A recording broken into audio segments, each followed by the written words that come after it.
कंदकोट खां रिपोर्ट कर रहे अब्दुल खालिक चाचड़। गोसपुर में ॾींहं ॾिठे धाड़ेल शहर के मेन शाही बाज़ार में काहे पिया। 5 मोटरसाइकिल ते सवार 10 खां वधीक हथियारबंद कंदकोट वासी सोनारे बिलावल मुगल की दुकान ते चढ़ाई करे अमले के जरगमाल बणाए खांस 15 लाख रोक रक़म और लखें रुपयनि जा सोना ज़ेवर फुर करे फरार थी विया।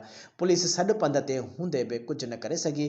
फायरिंग सबब माण्हुनि में भाॼ पइजी वई ऐं माण्हू ख़ौफ़ सबब दुकाननि में अंदर लिकी विया। अहिड़े वाक़े बाद शहर के वापारियुनि पंहिंजो कारोबार बंद करे JY जे अॻुवाण सैयद फैज़ुर रहमान शाह ऐं सैयद सुहेल अमन शाह ऐं जमालदीन ओगाही जे अॻुवाणी में सवे माण्हुनि थाणे ते पहुची गोसपुर पुलिस खिलाफ़ सख़्त नारेबाज़ी कई। जंहिं बैदि मुज़ाहिरीन वधंदड़ बदअमनी खिलाफ़ इंडस हाईवे ते धरणो हणी रोड ब्लॉक करे गोसपुर पुलिस खिलाफ़ सख़्त नारेबाज़ी कई। रोड ब्लॉक थियण सबब ईंदड़ वेंदड़ ट्रैफिक मुअत्तल थी वई।